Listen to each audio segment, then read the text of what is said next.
ദൈവത്തിരുനാമത്തിന് സ്തോത്രം ചെയ്യുകയും സ്തുതിക്കുകയും ചെയ്യുന്നു. കർത്താവിനാൽ അനുഗ്രഹീതരായ ദൈവമക്കളോട് കർത്താവിൻ്റെ വചനവുമായി വീണ്ടും തിരുവെഴുത്തിലൂടെ ആത്മീക സന്ദേശങ്ങൾ പങ്കുവയ്ക്കാൻ പരിശുദ്ധനായ ദൈവം എൻ്റെ ജീവിതത്തിൽ ഒരുക്കി തരുന്ന അസുലഭമായിരിക്കുന്ന ഈ നല്ല നിമിഷങ്ങൾ, രാവിലെ തോറും എനിക്ക് ലഭിക്കുന്ന ഈ അല്പസമയം എൻ്റെ ജീവിതത്തിലെ ഈ കാലഘട്ടത്തിലെ ഏറ്റവും സന്തോഷം നിർവൃതിയുള്ള നിമിഷങ്ങളാണ്.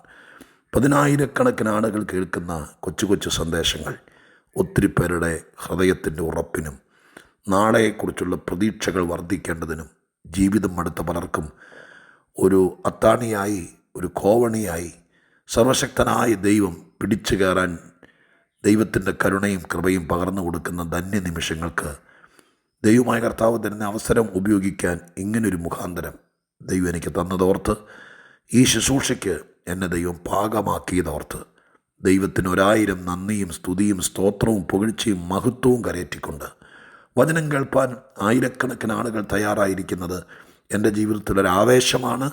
നിങ്ങളെല്ലാവരെയും ഓർത്ത് സ്തോത്രം ചെയ്യുമ്പോൾ നിങ്ങൾക്ക് പ്രത്യേകമായിരിക്കുന്ന വന്ദനം എൻ്റെ രക്ഷകൻ്റെ നാമത്തിൽ നൽകിക്കൊണ്ട് ഞാൻ ആത്മീക സന്ദേശത്തിലേക്ക് പ്രവേശിക്കാൻ ആഗ്രഹിക്കുകയാണ്. ധന്യനായ പൗലോസ്ലീഹ കൊരിന്ത്യർക്കെഴുതിയ 2-ാമത്തെ ലേഖനം, ആ ലേഖനത്തിൻ്റെ 11-ാം അധ്യായത്തിൻ്റെ 28-ാമത്തെ വാക്യം ഞാൻ നിങ്ങളെ വായിച്ചു കേൾപ്പിക്കാം. 2 കൊരിന്ത്യർ 11-ാം അധ്യായം 28-ാമത്തെ വാക്യം. എനിക്ക് ദിവസേന സർവ്വസഭകളെയും കുറിച്ചുള്ള ചിന്താഭാരം എന്ന തിരക്കും ഉണ്ട്. എനിക്ക് ദിവസേന സർവ്വസഭകളെയും കുറിച്ചുള്ള ചിന്താഭാരം എന്ന തിരക്കും ഉണ്ട്. ഞാൻ തിരക്കിലാണ്, ഡെയിലി ബിസിയാണ്, വെരി ബിസി. തിരക്ക് നല്ലതാണ്. ഒരു പരിപാടിയില്ലാതെ ബോറടിച്ച് വീട്ടിൽ ഉഴപ്പി തല്ലിയിരിക്കുന്നത് അതിനോടത്തോളം ഗതികെട്ടൊരു പരിപാടി വേറെ ഇല്ലെന്ന് വിചാരിക്കുന്ന ഒരാളാണ് ഞാൻ. ഒരു പരിപാടിയില്ലാതെ വെറുതെ പത്രം വായിച്ച് TV കണ്ട് ചുമ്മാ ഈ സീരിയലും അതും ഇതെല്ലാം കണ്ട് വെറുതെ മെനക്കെട്ടിരിക്കുക. ഒരു പണിയില്ല, ഒരു പരിപാടിയില്ലാതെ ചുമ്മാ മുരടിച്ച് തഴമ്പിച്ച് ഒതുങ്ങിയിരിക്കുന്നത്, അയ്യോ, ജീവിതം പാഴാക്കുക. തിരക്ക് നല്ലതാണ്. ഞാൻ ദൈവത്തോട് പണ്ട് പ്രാർത്ഥിച്ചിട്ടുണ്ട്, ദൈവമേ, ഒരു നിമിഷം പോലും വെറുതെ വീട്ടിലിരിക്കേണ്ട സ്ഥിതി വരല്ലേ. കർത്താവിന് വേണ്ടി ഒരു കുതിരയെപ്പോലെ ഓടാൻ ദൈവമായ കർത്താവ് എനിക്ക് കൃപ തരണേ. ചുമ്മാ ഇരുന്ന് ബിസിയാകാൻ പറ്റില്ലല്ലോ. നമ്മളെപ്പോഴാണ് ബിസിയാകുന്നത്? നമ്മൾ പല കാര്യത്തിൽ എൻഗേജഡ് ആകുമ്പോഴാണ്, നമ്മളെ പലർക്ക് ആവശ്യമായി വരുമ്പോഴാണ്, നമ്മളെ പലരും പല കാര്യങ്ങൾ ഏൽപ്പിക്കുമ്പോഴാണ്, നമുക്ക് ചില കാര്യങ്ങൾ ചെയ്തു തീർക്കാൻ ഉത്തരവാദിത്വത്തോടെ നമുക്കുണ്ടാകുമ്പോഴാണ് നമ്മൾ തിരക്കാവുന്നത്. ആരും നമ്മളെ ഒന്നും ഏൽപ്പിക്കാനില്ല, നമുക്ക് പ്രത്യേകിച്ചൊന്നും ചെയ്യാനില്ല, ആരെക്കുറിച്ച് നമുക്ക് ഉത്തരവാദിത്വമില്ല. അയ്യടാ, മിടുക്കനാകാം. ഒരു പരിപാടിയില്ല, ചുമ്മാ കൈ കിടന്ന കാശും കൊണ്ട് ഹോട്ടലിൽ നിന്ന് കഴിച്ചു. പണ്ട് എൻ്റെ ഗ്രാൻഡ് മദർ പറയുമായിരുന്നു, ഹോട്ടലിൽ നിന്ന് കഴിപ്പും ബസ് സ്റ്റാൻഡിൽ കിടപ്പും, വീടുമില്ല, കൂടുമില്ല, ആരുമില്ല, ഒന്നുമില്ല. എന്ത് സുഖമാണെന്നറിയാമോ? അയ്യോ, അത്രയും പാഴായ ജീവിതം വേറെയില്ല. എന്നെ കേൾക്കുന്ന നിങ്ങളാരെങ്കിലും, ആദ്യം ഞാൻ ഇങ്ങനെ പറയാം, ലൈഫിൽ ഒത്തിരി തിരക്കാണ്. ഇവിടെ പൗലോസ് രാവിലെ മുതൽ ഓട്ടമാണെന്നുള്ളതല്ല, ചിന്താഭാരം എന്ന തിരക്ക്. ചിന്താഭാരം എന്നുള്ള തിരക്ക് എവിടെ ആയിരിക്കും? തൻ്റെ ബ്രെയിന് ഒരു സമയം റെസ്റ്റില്ല. എപ്പോഴും സഭകളെക്കുറിച്ച്, വിശ്വാസികളെക്കുറിച്ച്, അവരുടെ നിലനിൽപ്പ്, ഉറപ്പ്, അവർക്കെതിരെയുള്ള പ്രശ്നങ്ങൾ, ദുരുപദേശക്കാരും വഞ്ചകരുമായിരിക്കുന്ന ആളുകൾ കർത്താവ് തൻ്റെ ചോര കൊണ്ട് സമ്പാദിക്കുകയും കർത്തൃദാസന്മാർ കഠിനാധ്വാനം ചെയ്ത് നിലനിർത്തുകയും ചെയ്തിരിക്കുന്ന സഭയ്ക്കകത്ത് ദുരുപദേശങ്ങൾ കുത്തി നിറച്ച് അക്വേറിയത്തിൽ നിന്ന് മീൻ പിടിക്കുന്നത് പോലെ കൈയിട്ട് വാരിക്കൊണ്ട് പോകുന്നത് ഓർക്കുമ്പോൾ പൗലോസിന് അടങ്ങിയിരിക്കാൻ കഴിയില്ല. ആത്മാക്കളെ നേടുന്നതിനേക്കാൾ പാടാണ് അവരെ നിലനിർത്തുന്നത്. എൻ്റെ പ്രിയപ്പെട്ടവരെ, നമ്മളൊക്കെ കൃപയിൽ കഴിഞ്ഞ 10 വർഷമായിട്ട് നിൽക്കുന്നെങ്കിൽ ഓർത്തോളണം, ആരും ഇവിടെ തന്നെ നിൽക്കുന്നതല്ല.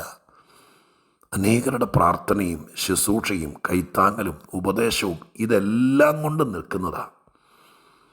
നിലനിർത്താൻ വേണ്ടി, നിങ്ങൾക്ക് വേണ്ടി അധ്വാനിക്കുന്ന ആരെങ്കിലുമൊക്കെ ഉണ്ടെങ്കിൽ അവരെ പ്രത്യേകം ഒന്ന് മാനിച്ചേക്കണം, ഒന്ന് സ്വോത്രമെങ്കിലും പറഞ്ഞേക്കണം അവരെ ഓർത്ത്. കാരണം തകർന്നു പോകേണ്ട സ്ഥാനത്ത് കൊച്ചു കൊച്ചു വചനങ്ങളിലൂടെയും ചെറിയ ചെറിയ പ്രാർത്ഥനയിലൂടെയും ഇടയ്ക്കൊക്കെ നമ്മളെ ഒന്ന് തണുപ്പിച്ചും സ്വാധീനിപ്പിച്ചും നമ്മുടെ അടുക്ക വന്നും നമ്മെ നിലനിർത്തുന്നവർക്കായി സ്തോത്രം. പറഞ്ഞു വന്ന കൂടെ പൗലോസിനെക്കുറിച്ച് പറഞ്ഞെന്നേ ഉള്ളൂ. സഭകളുടെ നിലനിൽപ്പിന് വേണ്ടി ഇദ്ദേഹം ബിസിയാണ്. ഇന്ന് നമ്മുടെ ഈ വാക്യത്തിൽ നിന്ന് എന്നെ ദൈവാത്മാവ് ചിന്തിപ്പിച്ചത്, നിങ്ങൾ ഓരോരുത്തരോടും പറയാൻ വേണ്ടി പരിശുദ്ധാത്മാവ് തന്നത്, ഒന്ന്, ഒരു നിമിഷം പോലും ഒരു മണിക്കൂർ പോലും വെറുതെ കളയരുത്. തിരക്കായിരിക്കണം, ബിസിയായിരിക്കണം. അടുത്ത പ്രധാനപ്പെട്ട കാര്യം, നാം ഏത് കാര്യത്തിലാണ് ബിസിയാകുന്നത് അവിടെയാണ് നമ്മൾ വിജയിക്കുന്നത്. അവിടെയാണ് നാം ആരാണെന്ന് തെളിയുന്നത്. അവിടെയാണ് നിത്യതയിൽ നമ്മുടെ പ്രതിഫലം നിശ്ചയിക്കുന്നത്. നാം ആരുടെ വിഷയത്തിൽ, ഏത് കാര്യത്തിൽ, എന്തടപാടിലാണ് ബിസി ആയിരിക്കുന്നത്. യൗവനക്കാരികളെ, വിദ്യാർത്ഥികളെ, കർത്തൃദാസന്മാരെ, വീട്ടമ്മമാരെ, സഹോദരി സഹോദരന്മാരെ, എല്ലാവരോടും ദൈവത്തിന് പറയാനുള്ളത്, ഞാൻ എൻ്റെ ശബ്ദത്തിലൂടെ പരിശുദ്ധാത്മാവിന് വിധേയപ്പെട്ട് പങ്കുവയ്ക്കുക. വിദ്യാഭ്യാസകാലത്ത് വിദ്യാഭ്യാസത്തിൽ ബിസിയാകുക എന്നുള്ളത് നിൻ്റെ വിജയം നിശ്ചയിക്കുന്നതാണ്. അതിന് തർക്കമില്ലല്ലോ. കലാലയ രാഷ്ട്രീയം, പിന്നെ ചില കമ്പനി കൂടൽ, പിന്നെ ഈ ലോകത്തിൻ്റെ മോഹങ്ങളിൽ ശരീരത്തിന് സുഖം നൽകുന്ന എന്തെങ്കിലുമൊക്കെ നമ്മളിൽ ഇഞ്ചക്റ്റ് ചെയ്തും നമ്മളതിനെ ആസ്വദിച്ചും ഒക്കെ ആയിട്ട് വിദ്യാഭ്യാസ കാലത്ത് നമ്മൾ പലതിലേക്കും മാറിപ്പോയ പലരും ജീവിതത്തിൽ ഇവിടെ ഒതുങ്ങിപ്പോയിട്ടേ ഉള്ളൂ. ഇതൊക്കെ നല്ലത്. നാം ഏതിൽ ബിസിയാകുന്നു എന്നുള്ളത് നമ്മുടെ കരിയറിനെ നിശ്ചയിക്കും, നമ്മുടെ നിത്യതയെ നിശ്ചയിക്കും, നമ്മുടെ ഭാവിയെ നിശ്ചയിക്കും, നമ്മുടെ ഉയർച്ചയെ നിശ്ചയിക്കും. നമ്മൾ ഏത് കാര്യത്തിലാണ് ബിസിയായിരിക്കുന്നത്. ഞാൻ കുറച്ചുകൂടെ മനസ്സിലാക്കാൻ വേണ്ടി പറയാം. ചില വീട്ടിലെ ആൻറ്റിമാരും അമ്മമാരും അടുക്കളയിലങ്ങ് ബിസിയാണ്. അത്യാവശ്യം നല്ല ആഹാരം ഉണ്ടാക്കണം, വെറൈറ്റി ഉണ്ടാക്കണം, ഉണ്ടാക്കിയ രുചികരമായിരിക്കണം. അതൊക്കെ ഒരു വലിയ കൃപയാട്ടോ, വലിയ കൃപയാണ്. അതിൽ ദൈവത്തിന് സ്തോത്രം ചെയ്തേക്കണം. ആരെങ്കിലും മുഖസ്തുതി പറയുകയല്ല, നന്നായി, നിങ്ങൾക്കറിയാലോ, നല്ല ആഹാരം പാകം ചെയ്യാൻ കൃപ ലഭിച്ചിട്ടുണ്ടെങ്കിൽ എൻ്റെ കർത്താവ് എനിക്കത് തന്നല്ലോ എന്നോർത്ത് സ്തോത്രം ചെയ്യണം. ചിലർ ചായ ഉണ്ടാക്കിയാൽ പോലും നമുക്ക് പിന്നെ വേറെ അന്നത്തെ ദിവസം ഒരു പണി നടക്കുകയില്ല. എങ്കിലും ദൈവം നിങ്ങൾക്ക് പലർക്കും കൃപ തന്നിട്ടുണ്ടല്ലോ. പക്ഷെ ഒരു കാര്യം, അടുക്കളയിൽ മാത്രം ബിസിയായി എന്നും വെറൈറ്റി ഫുഡ്, യൂട്യൂബ് തപ്പിയെടുത്ത് പുതിയൊരു സാധനം നമ്മൾ ഉണ്ടാക്കി, അതാദ്യം ഉണ്ടാക്കിയത് ശരിയായില്ല, ആ കാശ് കളഞ്ഞു, പിന്നെ അച്ചാച്ചനെ വിട്ട് പിന്നെ മേടിപ്പിച്ചു, അത് പിന്നെ ഉണ്ടാക്കി, അങ്ങനെ ഇതിനകത്ത് കിടന്ന് ബിസിയായി. മാർത്തയെക്കുറിച്ച് തിരുവെഴുത്തിൽ വായിക്കുന്നില്ല, അങ്ങ് ബിസിയാ മാർത്ത.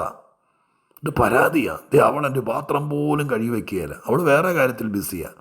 ഞാൻ പാത്രം കഴുകരുത്, മുറി തൂത്തുവാരരുത് എന്നൊന്നുമല്ല ഈ പറയുന്നത്. നമ്മൾ ഏതിൽ ബിസിയായിരിക്കുന്നു എന്നുള്ളത് നമ്മളെ വളരെ ബാധിക്കും കേട്ടോ. മക്കളെ വളർത്തുന്നതിൽ ചിലരങ്ങ് ബിസിയാണ്. മക്കളെ വളർത്തി 5-6 പേരെ കിട്ടി, അല്ലെങ്കിൽ 3-4 പേരെ കിട്ടി, അവരങ്ങ് ജയിച്ചു പഠിച്ചു പോയി കല്യാണം കഴിച്ച് അവർക്ക് 2 കുഞ്ഞുങ്ങളുണ്ടാക്കി, ഉണ്ടായവരെ ഇവിടെ കൊണ്ട് തന്നു. ആ കൊച്ചുമക്കളെ വളർത്തുന്നതിൽ ബിസിയായി. ഇതെല്ലാം വേണം. പക്ഷെ സ്വർഗസ്ഥനായ ദൈവത്തിൻ്റെ തിരുമുമ്പിൽ നാം കണക്കും കൂടി പറയണ്ടേ?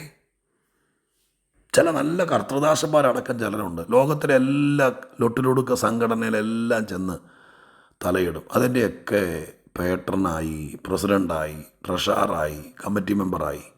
പിന്നെ ഇതെല്ലാം ചുവന്നുകൊണ്ട് നടക്കണ്ടേ? ഏതെങ്കിലും ഒരു കൂട്ടായ്മയിലോ സംഘടനയിലോ ആരെങ്കിലും ഒരാളാകുന്നത് ഒരു സന്തോഷം.